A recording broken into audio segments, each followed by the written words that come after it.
नमस्ते। आप सभी का स्वागत है आज के इस कार्यक्रम में। हमारे साथ जुड़ गई हैं एस्ट्रो शर्मिष्ठा जी। स्वागत कर रहा हूँ शर्मिष्ठा जी का, और आप सभी से अनुरोध कर रहा हूँ कृपया हमारे चैनल को सब्सक्राइब कीजिए, वीडियो को लाइक भी कीजिए। शर्मिष्ठा जी, स्वागत है आपका एक बार पुनः जयपुर डायलॉग्स पर। आपका बंगाल का जो प्रेडिक्शन था वो तो सही हो गया, तो अब बंगाल में आगे क्या होगा अब उसकी भी बात करनी आवश्यक है। अब आपसे हमारे ममता बनर्जी को किधर जाता हुआ देख रही हैं आप? आपको नमस्कार, सबको नमस्कार, सारे दर्शकों को जय श्री राम। ममता के बारे में जो प्रेडिक्शन, वेस्ट बंगाल के बारे में प्रेडिक्शन 2024 में क्या है उसको, हाँ ऐसे नहीं है संजय जी, 2024 के अगस्त की प्रेडिक्शन है कि last term, no way possible, ये लास्ट टर्म है उनका और एंड ऑफ हर करियर। वहीं पे लिखा था, उसी ट्वीट पे है कि एंड ऑफ हर करियर, कि अब और आगे जाना है। अब शिशुपाल की तरह 100 गलती पूरी हो गई है, अब और आपको कोई चांस नहीं मिलेगा। और वही चीज, पहले तो वो अपना इलेक्शन हारे, फिर अपना सीट हारी, और अब तो पार्टी भी गया। अब उनके पास विचारा नहीं है, यहाँ वहां भटकेंगे जो भी कुछ है।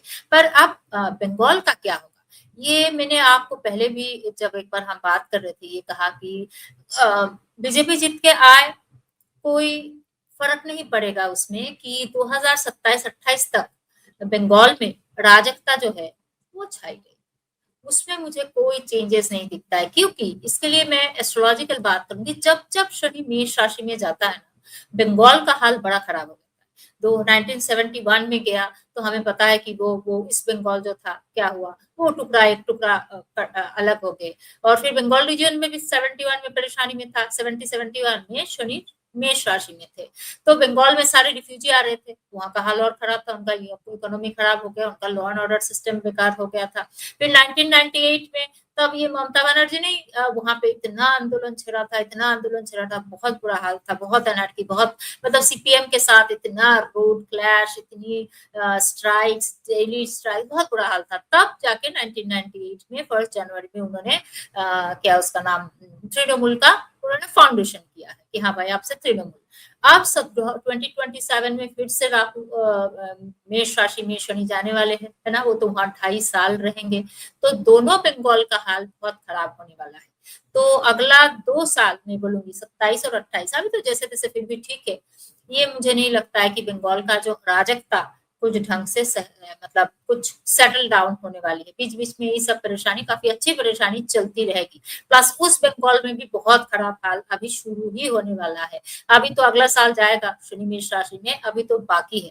तो वहां के हिंदुओं के हाल, बांग्लादेश के हिंदुओं के हाल और मिजरेबल होने वाला है आने वाले टाइम में। अब इनका जो शपथ ग्रहण, मतलब जो शुभेंदु अधिकारी है, उनकी जो शपथ ग्रहण का जो हॉरोस्कोप रेखा में मिला है, तो उस शपथ ग्रहण के हिसाब से, कुंडली के हिसाब से अगर देखूं तो उसे फैंटास्टिक हॉरोस्कोप, कुछ कुछ चीजें खराब है वो तो है ही, पर बहुत फैंटास्टिक। इस वजह से सबसे 2 चीज मुझे बहुत अच्छा लगा उस कुंडली की। एक कि जो नक्षत्र में हुआ है कि कैंसर मतलब कर्क लग्न है, और लग्न का मालिक जो है वो 7वीं घर में कैप्रिकॉर्न मकर राशि में बैठे हुए हैं श्रवण नक्षत्र। अब श्रवण नक्षत्र बड़ा मजेदार है। श्रवण नक्षत्र का दीदी कौन है पता है संजय जी, मतलब देवता? श्रवण नक्षत्र का देवता है वामन देव, मतलब वामन अवतार श्रवण नक्षत्र का मालिक है। आपको पता है श्रवण नक्षत्र का जो वामन देव है, उन्होंने कोई रक्तपात नहीं किया। जैसे ऋषिंग अवतार आए, उन्होंने मारा काटा सब कुछ किया, है ना, तो फिर उन्होंने तो क्या बताओ, खून तक वो पी गए। फिर राम अवतार आए तो उन्होंने जी, श्रवण नक्षत्र की एक बहुत इंटरेस्टिंग बात ये है कि उस नक्षत्र की, ऐसे तो है चंद्रमा का नक्षत्र, पर नक्षत्र का देवता जो है वो है वामन देव, वामन अवतार, जो हमारे 10 अवतार में से एक है वामन अवतार। आपको पता है कि श्री राम आए थे, उन्होंने वध किया रावण को। फिर नृसिंह अवतार आए थे, बहुत खून खराबा हुआ, है ना। तो पर वामन अवतार जो है, उन्होंने कोई शोर शराबा नहीं किया, कोई खून नहीं बहाया, नो ब्लड शेड, नथिंग। चुपचाप आए, गीत गाए, जो बलि महाराज, उनका दिल जीत लिया उन्होंने। और फिर बोला है कि, और बलि महाराज का तो तब तो यज्ञ भी चल रहा था, है ना, तो उन्होंने कहा कि क्या चाहिए, और तुम तो ब्राह्मण पुत्र हो, तुम्हें तो दान देना मेरा बनता है। तो उन्होंने कहा कि मुझे 3 पाद भूमि चाहिए। तो तब उनका जो गुरुदेव है शुक्राचार्य, उनको लगा ऐसे कैसे खाली 3 पाद भूमि मांगता है, तो उनको समझ आया कि अरे ये तो स्वयं विष्णु आए हैं। तो उन्होंने बोला भाई तुम्हें तो आज बेटा तुम्हारा कोई क्या नहीं है, विष्णु तुम्हें तुम्हारा खत्म करने आए, दाएंड करने आए। तो माने नहीं। तो जो भी हो, घुमा फिरा के बात ये है, उसका बॉटम लाइन ये है, श्रवणा नक्षत्र एक ऐसा नक्षत्र है जो अपना एक फोकस, जो अपना गोल वो तय करता है, वो गोल तक पहुंच के रहता है, वो बीच में किसी भी कीमत पे रुकता नहीं है। आपको कोई प्रोजेक्ट शुरू करना है, आपको कोई फैक्ट्री का काम शुरू करना है, तो हम क्या बोलते हैं, आप श्रवणा नक्षत्र में शुरू कीजिए। रोहिणी, श्रवणा, ये सब नक्षत्र बहुत डिटरमाइंड है, स्टेडीली चलता है, बीच में रुकता नहीं है। मतलब ये जो सरकार आया है, उस सरकार को कोई बीच में रोक नहीं सकता है। और उसके ऑपोजिशन में जो भी लोग खड़े होंगे, इनको पताल लोग भेज देंगे, जैसे बलि महाराज को वामन देव ने भेजा था। और तीसरा, आपको इतना तो समझ में आ ही गया होगा कि ये भूमि से रिलेटेड है ना, क्योंकि 3 पाद भूमि तो मांगा गया था। किसी के कुंडली में जब बहुत ज्यादा श्रवणा नक्षत्र में प्लैनेट होता है, तो बोलते हैं कि भाई तुम्हारे पास प्रॉपर्टी बहुत होंगे, प्रॉपर्टी से काम कर सकते हो, प्रॉपर्टी से बेनिफिट है। तो अभी वहां के प्रॉपर्टी क्लीनिंग शुरू हो गया। जिस दिन से बस सरकार बनी है, सबसे पहला काम उन्होंने किया है भूमि से रिलेटेड। क्या किया, बीएसएफ को उन्होंने भूमि दिया, बोला कि नहीं फेंसिंग होना चाहिए। अब भूमि से रिलेटेड इतना काम वहां पे होगा, भूमि क्लीनिंग, भूमि का कंस्ट्रक्शन में। तो बोलती जिनके पास पैसे है, बंगाल में जमीन खरीदो, पता चलेगा आपको 5 साल में कहाँ से कहा जा रहा है। तो ये सारे 2-4 चीजें मुझे सबसे अच्छा लगा बंगाल की क्या बोलते हैं, शपथ ग्रहण वाला जो कुंडली है, उससे ये चीज बहुत बढ़िया लगा। तो इसका मतलब ये गवर्नमेंट को आप बीच में रोक ही नहीं सकते। एटलीस्ट 5 साल, शपथ ग्रहण 5 साल के लिए है और 5 साल की बात करता है। आगे की भी बात मैं कर सकती हूँ, पर इसके हिसाब से अगर बोलूँ 5 साल तक नॉन स्टॉप, बहुत स्ट्रिक्ट, बिना ज्यादा आवाज किए तो सारा काम करते जाएंगे। और बीच में अगर कोई आया, तो जैसे शुक्राचार्य ने कहा था कि नहीं इनको मत दिया करो 3 पाद भूमि, ये तुम्हारा आज खत्म कर देंगे। तो शुक्राचार्य रोकने के लिए, जैसे हाथ में जल लेके आप क्या करते हो, आप संकल्प करते हो कि हाँ तुम्हें 3 पाद भूमि देंगे। तो संकल्प की पानी ना आए, इसलिए उन्होंने वो कमंडलू के अंदर घुस गए थे शुक्राचार्य। तो ये वामन देव को समझ आया, तो वामन अवतार ने बोला ठीक है, मैं साफ कर देता हूँ। तो उन्होंने साफ करने के चक्कर में वो कमंडलू के अंदर क्या घुसाया और साफ किया, और जो शुक्राचार्य की एक आंख उसमें चली गई। तब से शुक्राचार्य का एक आंख नहीं है। तो मतलब जो भी ऑब्स्टेकल्स आएगा उसको क्लीन किया जाएगा। यहाँ पे आप बहुत अच्छी क्लीनिंग होगी, अराजकता चलेगा, इसमें कोई शक नहीं है। 2 साल उसके बाद से 2028-29 तक ऐसा चलेगा। आफ्टर दैट जो वो लोग मोदी जी भी कैंपेन में कई बार कह रहे थे सोनार बांग्ला है ना, तो ये सोने वाली बांग्ला जो है, जो हम ब्रिटिश पीरियड में देख रहे थे। ब्रिटिश पीरियड में जब ब्रिटिश छोड़ के गए थे कोलकाता को, मतलब इंडिया को छोड़ के गए थे, तब कोलकाता एक बहुत बड़ी मैन्युफैक्चरिंग हब था, इंडस्ट्रियल हब था, उन लोग की इकोनॉमिक कंडीशन बहुत अच्छी थी। 2030 से वो सोनार बांग्ला वाली जो एक प्रोग्रेस है वो बंगाल की शुरू होगी। और बंगाल दोबारा उस, मतलब हमारी बंगाल, इंडिया की जीडीपी में बंगाल का बहुत बड़ा एक पार्ट आने वाली है आने वाले टाइम में। पर ये 2029 से पहले तो नहीं, 29 तक तो सफाई रहेगा, एडमिनिस्ट्रेशन ठीक करना चलेगा, मेनी अदर थिंग्स उसको टैकल करना। 29-30 से जो शुरू होगा, 29 के बाद 30 से जो धीरे धीरे शुरू होगा, बंगाल सोनार बांग्ला ही बनेगा जो ब्रिटिश पीरियड में था। तो आपको लग रहा है कि जो इंडस्ट्रियल प्रोग्रेस वगैरह जिसकी बात कर रहे हैं नरेंद्र मोदी और अमित शाह और शुभेंदु अधिकारी, वो संभव हो पाएगा? पूरी तरह पश्चिम बंगाल अपनी पुरानी जो एक इंडस्ट्रियल प्रोग्रेस थी उसकी नंबर 1 हुआ करता था, वो उसकी तरफ बढ़ जाएगा। ये नंबर 1 तो नहीं हो पाएगा इतनी जल्दी, अभी इतना पीछे आ गया है, 1920वें नंबर पे आ गया है जी। नहीं, पूरी तरह, क्योंकि see it's a very materialistic नक्षत्र। चंद्रमा का नक्षत्र, चंद्रमा का सारा नक्षत्र ही लगभग मटेरियलिस्टिक है, और रोहिणी तो इससे भी ज्यादा मटेरियलिस्टिक है।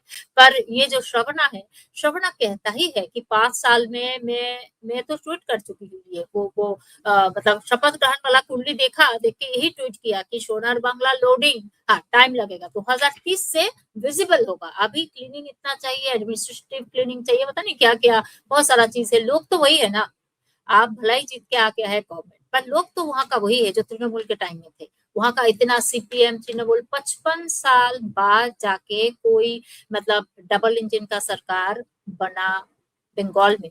तो वो माइंडसेट को चेंज करने में टाइम लगेगा। पर आप जो कह रहे हैं कि जीडीपी का तीसरे पांचवे मतलब टॉप 5 में वो लोग आ सकते हैं, इंडियन जीडीपी की कंट्रीब्यूटर में वो टॉप 5 में आ सकते हैं। पर 2030 के बाद धीरे धीरे ये सब चीजें बहुत विजिबली रिफ्लेक्ट होगा, और होगा ही होगा। उनके पास डॉक भी है, इसके लिए तो एस्ट्रोलॉजी की कोई जरूरत नहीं है ना। बंगाल में डॉक है, पोर्ट है, बंगाल में पता नहीं क्या सब कुछ है, और ये सारा चीज होगा अब जाके फाइनली होगा। पर इस क्लीनिंग में बहुत मुश्किल होगा, क्योंकि अब बांग्लादेश भी परेशान करेगा, बांग्लादेश के हिंदुओं को वो लोग परेशान करेंगे। बांग्लादेश की अपना तख्ता पलट आ रही है, शेख हसीना का वापस जाना रहा है 28-29 के आसपास, तो बहुत कुछ होना है। एंड देन पर इतना मैं पक्का बता सकती हूँ, जैसे ममता बनर्जी, रोकूंगा, आपने शेख हसीना के बारे में क्या प्रेडिक्ट किया कि वो 28-29 में वापस जाएंगी बांग्लादेश? यस मैंने कहा था, अब नहीं, जब वो 2024 में उनके साथ ऐसा हो तो सबने बोला है कि अरे आप कुछ बताइए वहां का क्या होगा क्या होगा। अब मुझे दिख रहा था कि वहां पे कुछ होगा नहीं, कि जैसा है वैसा ही चलेगा।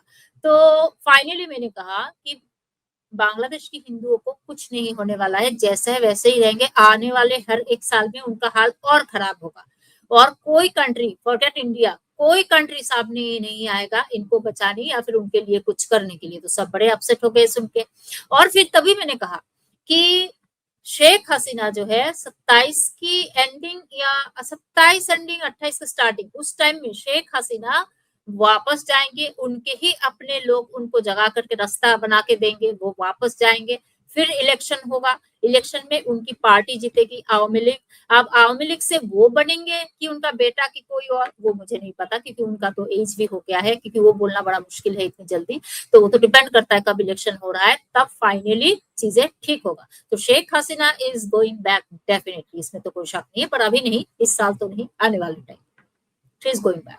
तो ये सारा चीजें, वहां कुछ होता है तो यहाँ पुशबैक होती है, पता नहीं क्या क्या होता है, क्योंकि दोनों बांग्ला लगा हुआ है, दोनों की कल्चर थोड़ा बहुत और क्या बोलते हैं भाषा भी सेम है।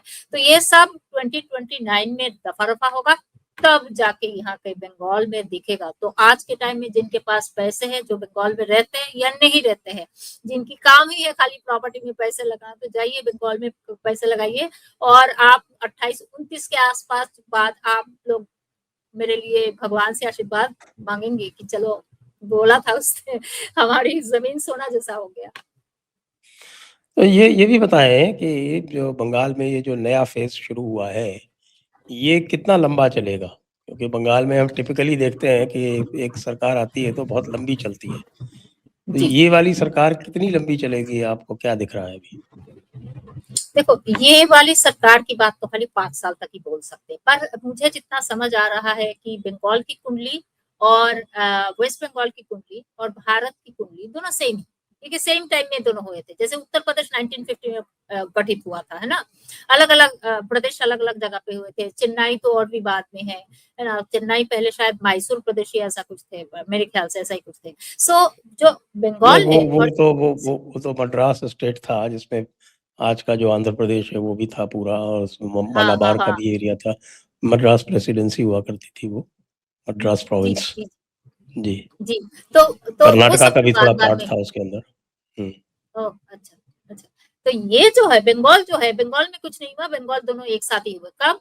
जब ये इंडिया क्या हुआ, भारत के साथ हुआ इंडिपेंडेंस, उनका भी सेम हुआ है। तो उन दोनों की कुंडली अगर देखूं तो मुझे नहीं लगता है कि अगला एटलीस्ट 15 इयर्स के ही जा रहे हैं। उसके बाद का मुझे नहीं पता, क्योंकि उसके बाद तो आई डोंट नो, 15 इयर्स तो कहीं नहीं जा रहे, that's for 100% sure. 15 years they are not going anywhere. उसके बाद पता नहीं क्या होगा क्या नहीं होगा। तो आई फील, क्योंकि उसके लिए बंगाल की चार्ट देखना मतलब भारत की चार्ट है। भारत की चार्ट बोलता है कि जो रूलिंग पार्टी है, अब रूलिंग पार्टी 45-47 तक कहीं नहीं जाने वाला है, तो वहां पे भी जो रूलिंग पार्टी कहीं नहीं जाने वाला, अब जो बना है। शनि जब आएगा ना, शनि आएगा कैंसर साइन में, मतलब कर्क राशि में, वहां से रूलिंग पार्टी को समझ आएगा कि हाँ अब भाई धीरे धीरे एंटी इनकम्बेंसी तैयार हो रहा है हमारे खिलाफ। अब रूलिंग पार्टी जो भी हो, बीजेपी तो देखिए, आपको तो एस्ट्रोलॉजी काफी समझ है कि कुंडली खोल के आप बीजेपी को कहाँ देखेंगे, कोई भी कुंडली खोलेंगे, बीजेपी की कुंडली है तो बीजेपी देख सकते हैं, कांग्रेस की फाउंडेशन कुंडली है तो कांग्रेस के बारे में बातें, पर हमारी भारत की कुंडली में बीजेपी को कहाँ ढूंढेंगे, यही देख सकते हैं कि रूलिंग पार्टी। तो रूलिंग पार्टी जब तक ये शनि घूम के, अभी तो शनि एक जल राशि में है, वो है पाइसिस, दूसरी जल राशि वो है कैंसर में नहीं आता है, तब तक तो इस गवर्नमेंट को कुछ खास फर्क ही नहीं पड़ेगा, हर जगह वो विन करते जाएंगे, लगभग हर जगह भाई। उसके बाद उनको समझ आएगा कि भाई अब एंटी इनकम्बेंसी दिख रही है, पर जब सिंह राशि में जाएगा गुरु, तब तो उनको बहुत मुश्किल होगा, एनडीए के साथ थोड़ा बहुत जीत के शायद आए ना आए, उसके बाद से मुश्किल है। तब तो समझ आएगा इनको क्या है क्या नहीं, तो तब तक उनको कोई नहीं हिला सकता है, सिमिलरली तब तक वहां पे भी उनको कोई नहीं हिला सकता है। तो 15 years ruling party of the Bharat and ruling party in Bengal दोनों ही चलते जाएंगे, उसके बाद मुश्किल है। जी, तो ये तो बंगाल की बात हो गई। और ममता बनर्जी, आपने कहा कि ममता बनर्जी का फ्यूचर जो है वो लगभग समाप्त है, और ममता बनर्जी के वापस आने का कोई चांस है क्या? एंड ऑफ हर करियर, अब कुछ सिग्निफिकेंट नहीं है, कोशिश तो करेंगे ये वो, मुझे नहीं लगता किसी हाल पे वो पॉलिटिकली किसी चीज पे आएंगे, मुझे ऐसा कुछ खास लगता ही नहीं है। तो मैंने पहले ही बोला, अभी नहीं, अभी तो देखिए, अभी तो अभिषेक बनर्जी जब जेल जाएंगे, अभिषेक बनर्जी का कोई कुंडली मेरे पास नहीं है, वो तो उसके लिए एस्ट्रोलॉजी की कोई बहुत ज्यादा है कुंडली, पर वो ऑथेंटिक है ऐसा लगता नहीं है, तो इसलिए उसके मैं बहुत ज्यादा बात नहीं करती हूँ। पर वो जब जेल जाएंगे, इनका हाल तो एकदम ही खत्म होगा, क्योंकि इनका प्राण जो है वो तोते में बसने वाला टाइप है। जेल तो जाएंगे वो, मतलब पक्का है? Quite sure. इसके लिए एस्ट्रोलॉजी की जरूरत है क्या? वो तो जेल जाना ही है, क्योंकि आप क्लीनिंग, देखिए क्लीनिंग में एक चीज हमेशा बोलती हूँ, लोगों ने बोला था तब मुझे कि आपको लगता है कि यहाँ पे ये जो 3D एक्टिव होगा, करण के शो में गई थी मैं दिल्ली में उनके पॉडकास्ट में, तो उन्होंने बोला था कि आपको लगता है ये सब क्लीनिंग होगा? मैंने कहा क्लीनिंग होगा, आप आने दीजिए 2026 स्पेशली जून जुलाई से 2026 की होम मिनिस्ट्री की ऐसे स्ट्रिक्ट आपको नजारा दिखेगा ना, ये 3D जो है वो डिटेक्ट क्या है और डिलीट है ना, डिटेक्ट क्या और डिपोर्ट है ना, which one, detect detain and deport, ये तीनों पूरी तरह अक्षर अक्षर से पालन होगा, और सीए एनआरसी के ऊपर और बहुत काम किया जाएगा। आप जून जुलाई खाने आने दीजिए 2026 का, मतलब हमने पिछले साल दिसंबर में ये वीडियो बनाया था, वो है हर जगह पे वो वीडियो, अभी इंस्टाग्राम वगैरह में भी है। तो अब हम देख रहे हैं कि कैसे क्लीनिंग शुरू हो गई है। तो बहुत लोगों ने बोला ये गवर्नमेंट कैसे रिपोर्ट कर लेगा, ये गवर्नमेंट कैसे क्लीनिंग करेगा, क्योंकि ये तो मिलीजुली सरकार है, ये तो क्या भी नहीं है, ये तो कोalition की गवर्नमेंट है। मैंने कहा ये सब नहीं पता। हमारा जो मंगल का महादशा शुरू हुआ है, मंगल बहुत ही क्लीनिंग ओरिएंटेड है। मैंने एक आर्टिकल लिखा था कि मंगल महादशा एंड मैप एक्सपांशन, हमारा मंगल का महादशा शुरू हुए 1 साल भी नहीं हुआ, वो तो पिछले साल के सितंबर में शुरू हुआ, अभी तक 1 साल भी नहीं हुआ। अभी क्लीनिंग होते होते होते होते दिल्ली जिमखाना क्लब तक पहुंच गया है क्लीनिंग, तो अभी तो 6 साल और जाना है। तो अभी बहुत क्लीनिंग होना है, डिपोर्ट होना है, बांग्लादेशियों को, रोहिंग्या को, सबको पकड़ना है। तो इतना तो मतलब क्या बताओ, होना ही होना है क्लीनिंग, इसमें कोई शक नहीं है। बंगाल का क्लीनिंग मतलब रगड़ रगड़ के क्लीनिंग होगा पूरा इंडिया का। 6 हमारे पास 7 साल है। बहुत सारे लोग बोल रहे हैं कि ये तो आप बोल रहे हो खाली क्लीनिंग बंगाल में दिख रहा है, हमें थोड़ा सा एनक्रोचमेंट के ऊपर काम हो रहा है, दिख रहा है, पर जम्मू में जो इतने रोहिंग्या है उनका क्या होगा? अरे भाई 7 साल के लिए मंगल दशा 1-2 साल के लिए नहीं है। मंगल भूमि कारक है, भूमि का रक्षक है। भूमि का रक्षा आप कैसे करोगे? आपके भूमि के, आपके घर पे अगर कोई और घुसपैठी घुस जाए तो इसको रक्षा कहते हैं? इसको रक्षा तो नहीं कहते। तो भूमि का रक्षा, लोगों का रक्षा करना उसका काम है। So he is definitely going to do map expand, Mangal Mahadasha map expansion. इसके ऊपर ना Mangal Mahadasha and map expansion, ये जो मेरा कवर स्टोरी था, इस कवर स्टोरी में मैंने अपना रिसर्च वर्क डाला था कि कैसे रशिया का मंगल का महादशा आया तो रशिया ने क्या किया था, इजराइल का मंगल महादशा आया तो इजराइल ने क्या किया था, चाइना का मंगल का महादशा आया 1962 में, उन लोगों ने अपना मैप एक्सपांशन कर लिया। कैसे? अक्साई चिन्ह ले लिया हमसे। रशिया का मंगल का महादशा आया 2000 में, रशिया का मंगल का महादशा आया। उसी टाइम में पुतिन पहली बार बने, क्या बोलते हैं, ये प्रेसिडेंट बने। तो उसके बाद चेचेन जो है वो कुछ मुस्लिम एरिया था, मतलब रशिया से टूट के बना था चेचेन जो है। तो चेचेन वाले बड़े परेशान कर रहे थे उनको, उन्होंने बोला रुक जाओ, तुम लोग को ठीक करता हूँ। तो उनका मंगल का महादशा चल रहा था, उन्होंने सेकंड चेचेन वार कहते हैं इसको, सेकंड चेचेन वार लड़े। चेचेन को अपने, चेचेन और भी छोटे छोटे गाँव किला सब अपने अंदर ले आए, अभी जो रशिया है उसके अंदर ले आए। अब वो सब जगह का तो नाम भी मैं उच्चारण नहीं कर सकती, बहुत अजीब नाम है, रशियन नाम है। सो उनका मंगल का महादशा ऐसा काम किया। अब हम आते हैं कहाँ पे? अब हम आते हैं इजराइल की मंगल महादशा में। इजराइल का मंगल का जब दशा शुरू हुआ तो उन्होंने कहा, आई थिंक 52 में, पता नहीं, आई फॉरगॉट द ईयर, उन्होंने कहा एक नया रूल जारी किया, policy, the law of return. उस पॉलिसी का नाम है, आप दुनिया के कोई भी कोने में हो, अगर आप जू हो, आप हमारे इजराइल में आइए, हम आपको जगह देंगे, रहने देंगे, उसके बाद जो भी करना है कीजिएगा। सो लॉ ऑफ रिटर्न के थ्रू उनके देश में 33 मिलियन फैमिलीज आए, 3 मिलियन फैमिलीज आए दुनिया भर से, जूस आके उनके यहाँ पे बस गए। हमारा सीए क्या है संजय जी? ये जो मंगल दशा में हमारा सीए, असम में सीए का सर्टिफिकेट दिया गया, बंगाल में दिया जाएगा, हर जगह पे देने की बात है। सीए तो वही है ना, if you are Hindu you can connect to this land, Bharat की भूमि से आप कनेक्ट कर सकते हो। जो उनका लॉ ऑफ रिटर्न था, जो उन्होंने उनके आपने मंगल दशा में किया था इजराइल ने, और हमारा भारत का मंगल दशा में जो हो रही है कि अभी सीए और एनआरसी किया जाएगा, सेम ही तो है। तो आप वो बहुत डिटेल रिसर्च वर्क एस्ट्रोलॉजिकली मैंने वो किया है, मंगल Mahadasha and Bhumi map expansion. तो ये तो अभी इसका इसी चीज का चीजें चलता रहेगा अभी 6-7 साल, धीरे धीरे धीरे धीरे धीरे धीरे होगा। तो ममता बनर्जी उसी क्लीनिंग प्रोसेस में आगे है। बात ये है, ममता बनर्जी उसी क्लीनिंग के प्रोसेस में आगे, वो क्लीनिंग होके आगे चले जाएंगे। उनका जो भतीजा है उसी क्लीनिंग प्रोसेस में, वो किसी भी कीमत पर टिक नहीं सकता। और हमारा मंगल जो है ना संजय जी, हमारे भारत का जो मंगल है आर्द्रा नक्षत्र में। अब आर्द्रा नक्षत्र का जो देवता है वो है रुद्र देवता। अब रुद्र जो है उग्र देवता है, कोई गणेश जी, कृष्ण जी जैसा सौम्य देवता नहीं है। तो आप समझ सकते हैं कि उग्रता के साथ काम, जिस वजह से लोग भी ये कॉकरोच पार्टी, ये पार्टी, वो पार्टी, जेनजी आंदोलन की बातचीत करते रहते गवर्नमेंट के खिलाफ। इस साल कितना गवर्नमेंट के खिलाफ लोग बोलने लगे कि कुछ लोग तो बोल रहे थे कि हमने पिछले 25 साल से उनको वोट दिया है बीजेपी को, अब नहीं देंगे। लोग अचानक से गवर्नमेंट के खिलाफ हो गए।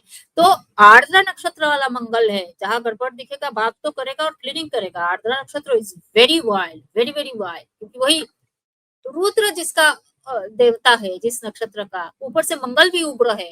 तो दोनों मिला के जो है इस क्लीनिंग से कोई बच नहीं सकता, इतना तो मैं आपको गारंटी देती हूँ। सब रिकॉर्डेड रहेगा ना, देखिए जी। तो ये जो एक्सपेंशन है, आप एक्सपेंशन जो बता रही हैं जो मंगल में और मैप एक्सपेंशन की जो बात है, तो बहुत सारे लोगों का, बल्कि बहुत सारे राष्ट्रवादियों का मानना है कि भाई बांग्लादेश के हिंदुओं को जो प्रताड़ित किया जा रहा है, तो बांग्लादेश का जो चिकन नेक, बांग्लादेश का चिकन नेक है, उसको काट के 2 हिस्सा बांग्लादेश का भारत को लेना चाहिए और उसमें बांग्लादेश के हिंदुओं को बसाना चाहिए। इसकी कोई संभावना बन सकती है क्या? मोदी जी जाने से पहले, जब भी जाएंगे, अभी तो इतनी जल्दी जाने वाले हैं नहीं, मोदी जी जाने से पहले 2 काम जरूर करके जाएंगे। उनमें से एक तो पक्का, मोदी जी का पेंडिंग प्रोजेक्ट है पीओके। वो पीओके बिना लाए मोदी जी कहीं नहीं जाएंगे। वो अगर उनको समझ में आएगा कि अब मैं हार रहा हूँ, तो सबसे पहले पीओके लाएंगे, फिर बोलेंगे चलो हार ही गया तो कुछ तो करके गया। तो वो बिना पीओके लेके कहीं नहीं जाएंगे। ज्यादा से ज्यादा 2027 के एंडिंग के आसपास और एक काम कर सकते हैं, ये जो आप करने की बात कर रहे हैं, इसको थोड़ा टिकाने लगा सकते हैं। So this can also be done, but PoK तो ला ही रहे। और ये भी पीओके और भी थोड़ा बहुत 2032 तक हमारे पास मंगल का महादशा है, वहां तक हम पीओके लाना। उसके बाद आसपास के जो भी कुछ हो, हमारे बहुत सारे छोटे छोटे जगह यहाँ वहाँ स्टक हुआ है वो सब ठीक करना, प्लस बांग्लादेश को थोड़ा ठीक करना। तो मुझे लगता है अगर बांग्लादेश को ठीक करना है वो हो सकता है 2027 के एंडिंग में होगा या फिर 2030 के एंडिंग में, दोनों में से कोई एक जगह पे बांग्लादेश को भी वो थोड़ा ठिकाने लगाएंगे। पर पीओ के बिना लाए मोदी जी कहीं नहीं जा रहे। जी। अच्छा, अब जो अगला राउंड होगा इलेक्शन का उसमें जी यूपी और पंजाब बहुत प्रोमिनेंट है, उसके अलावा उत्तराखंड, गोवा और मणिपुर भी हैं, लेकिन जो इसमें मुख्य हैं दो स्टेट्स वो है यूपी और पंजाब। तो पहले आप ये बताएं यूपी के बारे में आपका क्या प्रेडिक्शन है? यूपी के बारे में तो बता कर रखी हो, वो योगी जी जीत के आएंगे, इसमें कोई नहीं, हैट्रिक होगा योगी जी का। प्लस योगी जी की जो कैप्रिकॉर्न की 15 डिग्री के आसपास जब राहु जाएगा ना अगले साल, मेरे ख्याल से अगले साल के एंडिंग में जाएगा। और वो मैंने 1.5 साल पहले ही बताया था कि योगी जी सेंटर में है तो 2025 के एंडिंग में आएगा, नहीं तो 2027 के एंडिंग में। योगी जी का सेंटर में आने का बड़ा संभावना है। तो आप 25 के एंडिंग में तो आए नहीं, अब 27 का एंडिंग ही बाकी है। तो 27 का एंडिंग की बात करूं तो उसी टाइम के आसपास आ रहा है कि राहु जैसे ही उनकी 15 डिग्री के आसपास आएगा, उनका 7वीं घर में जहाँ पे अरुधा पता 3 है 5 है बहुत कुछ है जो भी हो, उस टाइम में हो सकता है जीतने के बाद वो सेंटर में है। तो योगी जी ये इलेक्शन जीत रहे। क्यों? क्योंकि अखिलेश यादव की कुंडली में तो मुझे कुछ दिख ही नहीं रहा है, एकदम नहीं। अखिलेश यादव का हाल और खराब होने वाला है। 2000 आई डोंट नो 30-31 के आसपास वो कुछ थोड़ा सा उभार के कुछ मुंह डालने की कोशिश करेंगे। जैसे कि अभी आप जो है केजरीवाल जो है लोगों को भड़का के ये कॉकरोच जनता पार्टी के साथ मिलके बोल रहे कि प्लीज नेपाल में हो गया आंदोलन हो पा रहा है, हमारे यहाँ क्यों नहीं हो पा रहा है, देश के नौजवान कुछ करो। तो वो भी ऐसा ही कुछ ना कुछ करेंगे, इससे अलावा कुछ नहीं। सो अखिलेश यादव की कुंडली से तो मुझे दूर दूर तक नहीं लगा वो जीत सकते हैं। तो योगी जी तीसरी बार जीत के आ रहे हैं, इसमें कोई शक नहीं। पर हाँ, योगी जी को थोड़ी बहुत जो 15 डिग्री के आसपास जाएगा, हो सकता है उसके बाद वो सेंटर में आए, पर जीत तो रहे, इसमें कोई शक नहीं है। इसमें कोई मतलब इसमें मैं क्या बताऊं, वो तो वैसा है जैसे कि हेमंत बिश्व शर्मा जी जीत के आ गए आसाम से, वैसी वाली हाल। तो ये तो जीत रहे, इसमें कोई शक ही नहीं, एकदम कोई शक नहीं। अच्छा, पंजाब के बारे में क्या है? पंजाब का मैंने थोड़ी और डाटा चाहिए, कौन कौन क्या हो रहा है पंजाब के जो लोग हैं, उनकी ना तो कुंडली है कुछ है, तो मैं देखने की कोशिश कर रही हूँ। आपकी कुंडली मेरे पास है, फाउंडेशन चार्ट है, मतलब पार्टी की फाउंडेशन चार्ट बीजेपी का है, कांग्रेस का है। तो अभी भी जो जितना मैं समझ पाई हूँ देख के, मुझे अभी भी नहीं लगता है कि अभी भी वो स्टेज है ही नहीं। मुझे देख के नहीं लगा कि 2027 की मार्च अप्रैल में जब कभी इलेक्शन हो, मुझे नहीं लगा कि जीतेंगे। But I am not sure about it. मैं एक बार दोबारा उस पर बात करूंगी, इसीलिए मैं उसके ऊपर कोई ट्वीट नहीं कर रही हूँ, चुप हूँ। पर मुझे जो एक बार मैंने एक दो बार देखा है, चेक किया है आपकी कुंडली ये सब, मुझे बीजेपी के लिए इजी चीजें नहीं लग रहा है। मुझे नहीं लग रहा है अभी भी कि बीजेपी जीत सकता है। तो अभी आप तो मुझे केजरीवाल का क्या होगा? केजरीवाल का तो था ही मेरा, आप भूल के अनुपम जी बोल रहे थे मेरे प्रोग्राम में, आप जब आप लोग का समिट में, कि अरे शर्मिष्ठा जी आपकी सारे प्रेडिक्शन तो ठीक है, पर आपने खतरनाक प्रेडिक्शन करके रखा है कि 2027 से केजरीवाल फिर से थोड़ा उभार के बाहर आ जाएगा। वो क्या है?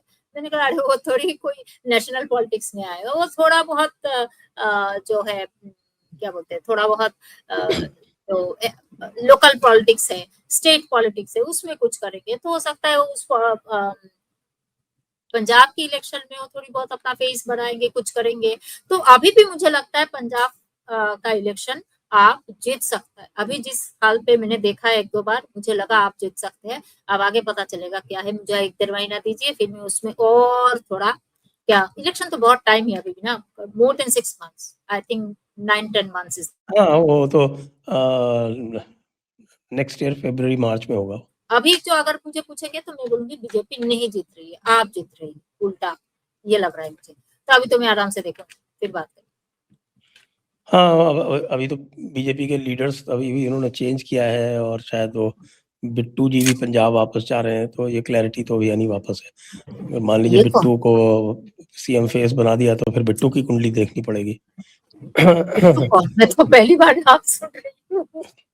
रवनीत सिंह बिट्टू, अच्छा नवनीत सिंह बिट्टू, हाँ हाँ रवनीत सिंह बिट्टू, जो आपके वो बैत सिंह जो सीएम थे, उनके पोते, ग्रैंडसन, जो अभी मंत्री हैं, रेलवे मिनिस्टर हैं, स्टेट मिनिस्टर फॉर रेलवेज। अच्छा हाँ, अच्छा हाँ वाले हैं। तो हाँ, अकाली दल के साथ वो लोग मिल नहीं रहे? अकाली दल के साथ तो नहीं, अकेले लड़ेंगे। अकाली दल में तो वैसे भी कुछ नहीं बचेगा खास। लग तो ऐसा ही रहा, आगे पता नहीं क्या होगा। जैसा आपने कहा, अभी बहुत टाइम है। बहुत टाइम नहीं, मैंने सच्ची में उतना क्या उससे देखा नहीं। बंगाल को तो मैंने 2 साल पहले ही देख लिया था, पर क्योंकि मेरा स्टेट है। पर इसका मैंने उतना क्योंकि कुछ डाटा वाटा को कितने पार्टी कहा, 3 पार्टी तो ये पता ही है। सो आप, बीजेपी और कांग्रेस। सो अभी की बात करें तो बीजेपी नहीं जीत रही। जी। अच्छा, अब थोड़ा ये कि अन्नामलाई वाला जो चल रहा है इस समय, अन्नामलाई ने रिजाइन कर दिया, उनका रेजिग्नेशन एक्सेप्ट भी हो गया, जो आज समाचार आया उसके अनुसार। तो ये अन्नामलाई का क्या फ्यूचर है तमिलनाडु की पॉलिटिक्स में? वैसे भी तमिलनाडु की पॉलिटिक्स बड़ी कॉम्प्लिकेटेड है, इतनी सारी पार्टीज हो गई वहाँ पे, डीएमके है, एडीएमके है, वो टीवीके भी है, और बीजेपी भी है, और अन्नामलाई की पार्टी एक और आएगी। अब 5वां आएगा। ये सब मेन है, हम्म 5 मेन है, छोटे मोटे तो उनके वहाँ पे और भी है। कांग्रेस भी तो है, छोटे मोटे आपने तो बहुत है कांग्रेस वहाँ को पे, किया। पीएमके है और वीसीके है और डीएमडीके है, पता नहीं कितनी पार्टी। 5 नहीं 6 है, क्योंकि आपने कांग्रेस का नाम लेना भूल गए। कांग्रेस भी अरे उधर है, मैं कांग्रेस, कांग्रेस के साथ। अच्छा। हाँ, कांग्रेस तो भी है। वैसे तो कांग्रेस भी उधर सीपीएम भी है वहाँ पे, सीपीआई भी है। ना, उधर सीपीआई सीपीएम क्या ही करेंगे। अच्छा जो भी हो, तो नहीं नहीं, तो सच्ची में आपने सही बोला, क्योंकि मेरा प्रेडिक्शन गलत हुआ था। मैंने कहा कि नहीं डीएमके नहीं जीत के आएंगे, तो डीएमके नहीं जीते। पर मुझे तो लगा यार डीएमके आएंगे, यार डीएमके नहीं आए। So that was the wrong thing I said. और देखिए, मुझे लगा कि अन्नामलाई जो है, मुझे ये था कि अन्नामलाई जनवरी से ही उभर के बाहर आएंगे। मैं बोलूंगी वो तो 6 महीना लेट है, क्योंकि 2024 की, आई थिंक 2024 की 2025 की जनवरी में या फरवरी में, मैं उसके साथ, क्या इसका नाम है, एबीपी न्यूज चैनल जो है, उनके साथ मैंने एक सीरीज किया था, नेताजी की कुंडली। तो हर एपिसोड एक नेता पे, तो एक एपिसोड जो है अन्नामलाई की उस पे था। तो मैंने कहा कि देखिए आने वाला इलेक्शन जो है अन्नामलाई की फेस पे नहीं लड़ा जाएगा, you will not be anywhere. वो है एकदम रिकॉर्डेड, मेरे मेरे यूट्यूब पे भी है। तो उन्होंने कहा नहीं लड़ा जाएगा, वो तो बहुत बड़ा नेता है वहाँ, वो तो एकलौता नेता है वहाँ का। मैंने बोला वो मुझे नहीं पता, मुझे उनका कुछ ऐसे उभारते हुए नहीं लगा। पर उनका सूर्यों की दशा का जैसे जैसे भुक्ति बढ़ेगा, चंद्रमा आएगा, तो that will be around 2026 starting, वहां से वो उभर के बाहर आएंगे। मुझे लगा जनवरी फरवरी से, क्योंकि उनका सूर्य का जो महादशा चल रहा है, सूर्य की महादशा में चंद्रमा का अंतरदशा आएगा, तो वहां से बाहर आएंगे। तो ना इतना नहीं लगा, अब मंगल का अंतरदशा आया, अब जाके उभर के बाहर आए। अब तो उनकी पार्टी होगा, वो मेन होंगे, फेस होंगे। तो मेरा कहना है अभी यहाँ से वो बढ़िया करेंगे, इसमें कोई शक नहीं, इसमें कोई शक नहीं। इनफैक्ट मुझे तो लगता है 18 डिग्री जुपिटर, 18 डिग्री, हाँ 18 डिग्री ऑफ जुपिटर कैंसर में आने वाला है इसी साल के एंडिंग में। और उधर कैप्रिकॉर्न 18 डिग्री में उनका 5th हाउस में जाने वाला है। सो वहां पे मुझे लगता है उनकी पार्टी के लिए बहुत अच्छा फंडिंग भी मिलेगा उनको कहीं ना कहीं से, कहाँ से पता नहीं, मतलब लोग फंडिंग लेते हैं अपने पार्टी के लिए, उनकी पार्टी के लिए बड़ी अच्छी फंडिंग भी मिलेगा अगले साल। तो ये पार्टी तो आने वाली है and you will be doing good. Only problem is that उनका तुला राशि इतना एफ्लिक्टेड है, इतना भारी भी है, एफ्लिक्टेड है। क्यों? मंगल और शनि एक साथ बैठे हुए, शनि और मंगल एकदम एक दूसरे के साथ नहीं चलता। इट्स लाइक कैसे पता है कि पाकिस्तान का जनरल और इंडिया का जनरल एक कमरे में हो जाए तो क्या होगा, वो है। पर वो हाउस 5 बार एक्टिव होता है, तो वो अकेले में फाइनली कोई गवर्नमेंट बना पाएंगे? I have a doubt.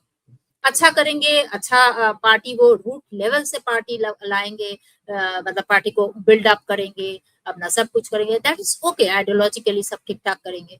पर फाइनली आप जब तक आप प्रशासन में नहीं आएंगे तो चेंजेस कैसे लाएंगे, पॉलिसी कैसे चेंज करेंगे, काम कैसे करेंगे जनता के लिए? उसके लिए वो अकेले में आ पाएंगे? मुझे पता नहीं कि वो नहीं लगता है। I feel that at the end of the day 2031 के आसपास अगर वहां पे इलेक्शन होता है, कि इससे पहले वन नेशन वन इलेक्शन आ जाए, भगवान जाने, मुझे नहीं लगता है वो फाइनली अकेले आ पाएंगे, थोड़ा मुझे मुश्किल लगता है। बाकी तो finally he will start rising, finally अब वो उभर के बाहर आएंगे, अब वो उभर के अपना चीजें दिखेगा। अब कितना सक्सेसफुल है वो तो सिर्फ इलेक्शन रिजल्ट बताता है। आप बहुत अच्छे हो सकते हो, बहुत अच्छे पढ़ाई लिखाई किया है, आपको कुछ भी कोई पूछ ले आप फटाक से बता देते हो, पर अगर आपने एग्जाम में नंबर नहीं लाया फिर उसका कोई मतलब नहीं होता है। तो सिमिलरली अगर आप 31 के इलेक्शन जीत नहीं पा रहे तब तो समझ में आएगा क्या है। पर अभी तो बच्चा करे, अभी उनका अच्छा टाइम फाइनली शुरू हुआ। मैं तो कहती हूँ 6 महीना 7 महीना लेट शुरू हुआ है उनका ये टाइम, पता नहीं अब देखना पड़ेगा उनका बर्थ टाइमिंग में क्या है। देखो 5-10 साल के अंदर अगर उनको प्रोजेक्ट कर देते हैं तो क्या बीजेपी के चांसेस ज्यादा बेटर हो जाते हैं क्या? बीजेपी के चांसेस देखिए, बीजेपी अकेले में वहां पे तो कभी नहीं आ पाएगा इतनी जल्दी। मुझे लगता है 2 डिकेड 20 साल और निकल जाएगा। उनको तो हमेशा ही किसी ना किसी, इसके लिए तो एस्ट्रोलॉजी की जरूरत भी नहीं है। तो उनको रूट लेवल से अगर अन्नामलाई कुछ करना चाहते हैं तो उनकी हॉरोस्कोप अभी एकदम सपोर्ट करता है। अगर आगे जाके वो फिर से एनडीए की जैसा, एनडीए गवर्नमेंट ही हो जाएगा ना अगर मिलीजुली उसके साथ आए, तो वो मुझे थोड़ा संभावना दिखता है कि हाँ फाइनली मेरे ख्याल से जब सरकार बनाने की बात आएगी 2031 की इलेक्शन के बाद, वहां शायद फिर से मिलीजुली सरकार की तरफ ये जाएंगे अन्नामलाई। उनकी कुंडली बताता है ये चीज कि भाई अकेले में मुश्किल है। उनका कुंडली बड़ा कंट्राडिक्टरी है, क्योंकि लिब्रा जो साइन है वो पार्टनरशिप और कोalition की बात करता है। तो वो साइन 5 बार एक्टिव है, तो बिना कोalition मतलब बिना किसी के साथ रह के उनका चलता भी नहीं है। पर किसी के साथ रहो तो ज्यादा चल भी नहीं सकते हो, क्योंकि वो किसी के साथ ज्यादा टिकता भी नहीं है। क्यों? क्योंकि शनि और मंगल है वहां पे, तो वो कहीं पे बहुत ज्यादा देर तक टिकना इनकी बस की बात नहीं होता है। तो बीजेपी के साथ भी बहुत ज्यादा दिन नहीं टिके। अब देखते हैं, मुझे तो ये नहीं लगता है कि वो अकेले में गवर्नमेंट बना पाएंगे, पर अच्छा पार्टी बनाएंगे, कंस्ट्रक्टिव करेंगे, अच्छा इलेक्शन लड़ेंगे, अच्छा सही करेंगे, इतना तो मुझे पता है। पर सरकार बनाना थोड़ा मुश्किल है। जी। अच्छा, थोड़ा सा देश की बात कर ली जाए। अभी जो पाकिस्तान जो हरकतें कर रहा है, तो अब आपको क्या लगता है कि भाई पाकिस्तान को एक बार और मार पड़ने का योग है क्या? इनका तो बाहर पड़ना ही है। देखिए मंगल का महादशा है, लैंड एक्सपांशन है। मैं आपको अगली बार मिलूंगी कभी तो मैं आपको स्टेला टॉक दूंगी।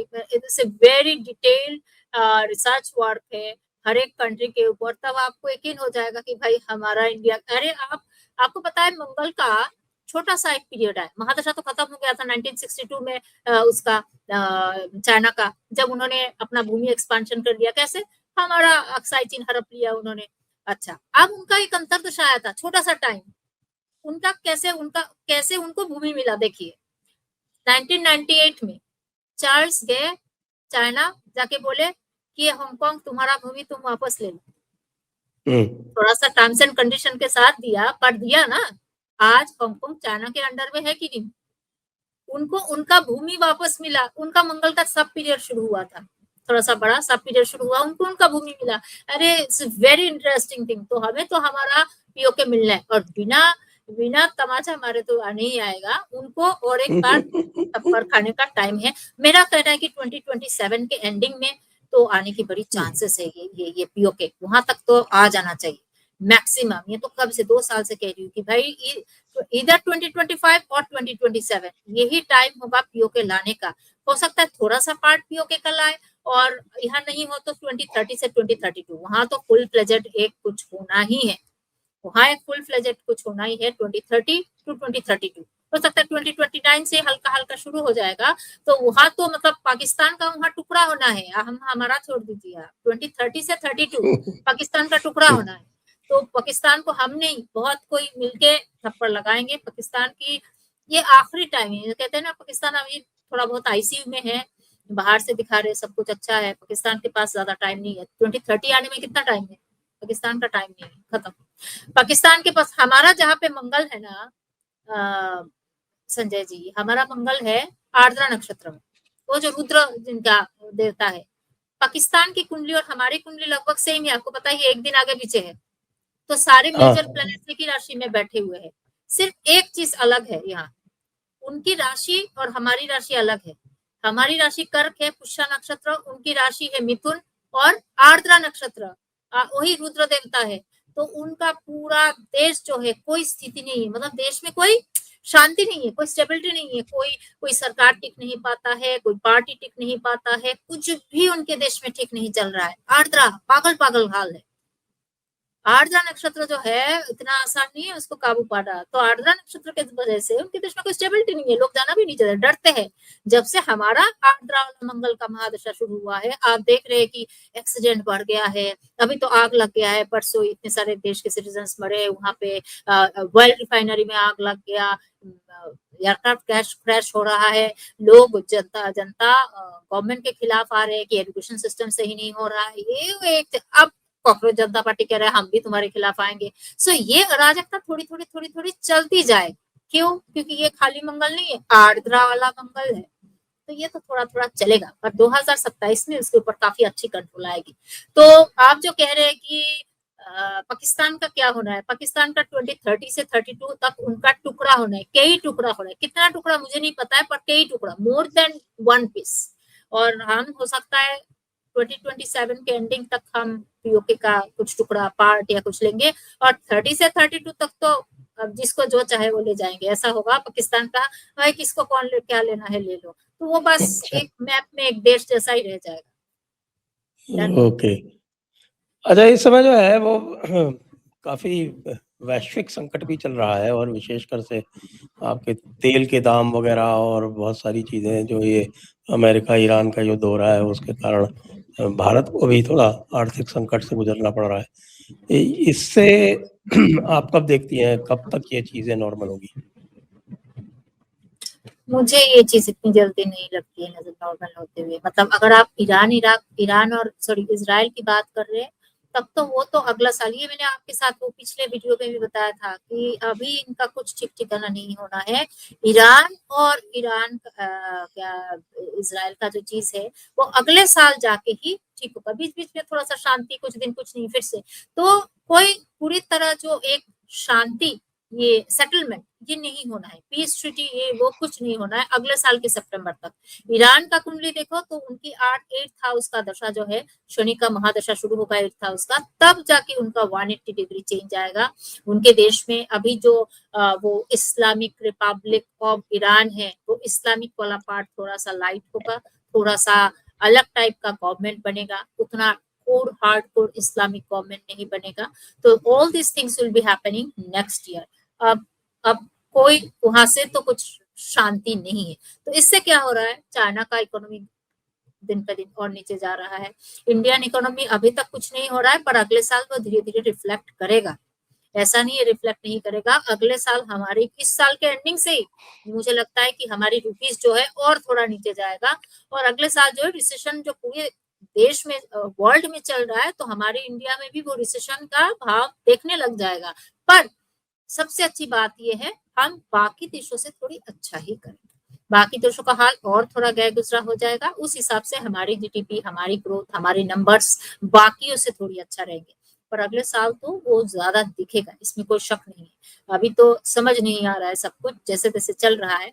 End of the year slowly ये चार्ट स्टार्ट होगा। पर ईरान इजराइल रुकने वाला नहीं है, अगले साल ही जाके इसका जो भी कुछ होगा। इस साल मुझे नहीं लगता है। अगर होना होता तो मई के अंदर हल्का फुल्का एक थोड़ी देर के लिए पॉज होता, ट्रीटी नहीं होता, पॉज होता। अब मई गया, अभी तो जून का क्या बताओ, आज 5 तारीख आ गया है। So nothing gonna happen. तो हमारा शेयर मार्केट कैसा चलेगा नेक्स्ट ईयर, अगर इसके लिए कोई? नेक्स्ट ईयर हल्का सा मैं बोलूंगी स्टेडी तरीके से मार्केट से। इस बार अभी तो बहुत फ्लक्चुएटिंग है, सुबह उठता है 200 रुपए, 200 पॉइंट डाउन, फिर आधे घंटे में वो 100 पॉइंट अप, मतलब इट्स लाइक ऐसे ऐसे ऐसे ऐसे चल रहा है। तो अगले साल चीजें हल्का सा एक स्टेबल तरीके से चलेगा। इस साल के एंडिंग से ही हल्का सा स्टेबल होगा मार्केट को। मुझे तो लगता है अगस्त सितंबर से मार्केट जो है थोड़ा पॉजिटिविटी में आएगा। अभी जो निगेटिविटी चल रहा है, थोड़ा कवर करने की, मतलब रिकवर करने की कोशिश कर रहा है, पर रिकवर कर नहीं पा रहा है। ऐसे ही चलेगा अगस्त सितंबर तक। अगस्त सितंबर आएगा, गुरु सिंह राशि में थोड़ी देर के लिए जाएंगे, वहां से थोड़ी पॉजिटिविटी शुरू होगा, वहां से थोड़ी फिर ऑल टाइम हाई का जो नंबर है वो 26,300 400 ऐसा कुछ है, उसके आसपास जाने की कोशिश, या उसको क्रॉस करने की कोशिश। अगस्त सितंबर अगस्त तक तो खाली ऐसे ही जैसे तैसे चलेगा, अगस्त तक शुरू होगा, फिर अगस्त में थोड़ी और पॉजिटिविटी, फिर उसको रिकवर करके ऑल टाइम हाई टच करना, इससे पहले नहीं। अगले साल मार्केट इतना फ्लक्चुएटिंग नहीं रहेगा, पर जिस लेवल पे इस साल पहुंचेगा धीरे धीरे धीरे धीरे चलेगा। तो स्लो एंड स्टेडी, थोड़ा सा स्टेडी मार्केट होगा, पर मोस्टली पॉजिटिव ही रहेगा, उतना निगेटिव नहीं। तो अभी आपके कहने का अर्थ ये निकलता है कि लॉन्ग टर्म इन्वेस्टमेंट के लिए पॉजिटिव है। ये सर बहुत, इस साल बहुत- अगर लॉन्ग टर्म इन्वेस्टमेंट करना है तो इस साल करना है, ताकि आप 2028 के आसपास उसको बेच पाए। 28 नहीं 28 के आसपास उसको बेच, 28 या 30 के आसपास बेच पाए, फिर 30 में तो पूरा धरती पे ही कुछ ना कुछ शुरू हो जाएगा। सो 2028 के आसपास बेच पाए। नहीं प्रॉफिट तो देखिए, मैं संजय जी ये समझती हूँ कि प्रॉफिट तो ऐसा है कि आपको देख के 28-29 नहीं देखना है, आपको देख गया है कि भाई बढ़ रहा है अच्छा खासा, तो आप थोड़ा थोड़ा प्रॉफिट हमेशा ही बुक करते रहना चाहिए। जितना लोग बोलते स्टॉप लॉस लगाना जरूरी होता है, मैं बोलती हूँ प्रॉफिट बुक करना इससे ज्यादा जरूरी होता है टाइम टू टाइम। जी, तो आपका बहुत बहुत धन्यवाद शर्मिष्ठा जी, आप आई जयपुर डायलॉग्स पर और आपने अपने विचार साझा किए हमसे। सभी दर्शकों को भी बहुत बहुत धन्यवाद, शर्मिष्ठा जी को भी बहुत बहुत धन्यवाद। जय हिंद, जय भारत, वंदे मातरम। जी नमस्ते, जय श्री राम। जय श्री राम।